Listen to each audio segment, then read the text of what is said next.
We now open an impedance measurement. The impedance measurement is combining a voltage measurement and a current measurement. And we see now on the right hand side a plot of the voltage and of the current. And what we can see very nicely here is that at the beginning of our differentiated Gauss pulse, voltage and current is very much in phase. Voltage is in red, current is in blue. This is to be expected because we do not have reflections yet. So in the first part we can very easily determine the characteristic impedance of our transmission line by just dividing the voltage by the current, which we are now doing. So the voltage is approximately 9 to the power times 10 times to the power 5, and the current is approximately what will it be, 11 around.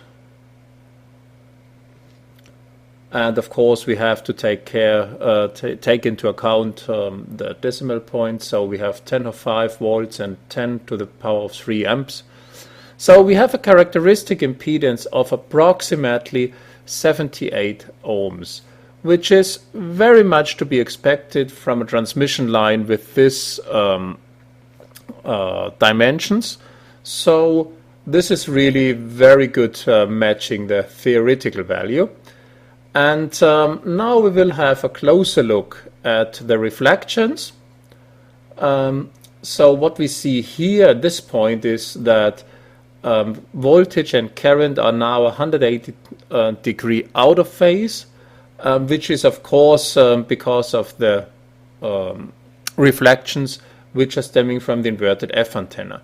So the inverted F antenna is not very much, or it's not 100% matching. Now we switch to the frequency plot from the time domain to the frequency domain, and we are now changing the graphs to a set, to the impedance, and to phi, the phase.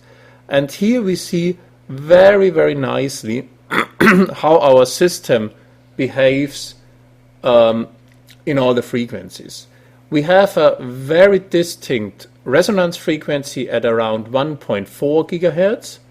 We have a more or less flat line at around 78-80 ohms from approximately 1.5 gigahertz to approximately 2.15 gigahertz.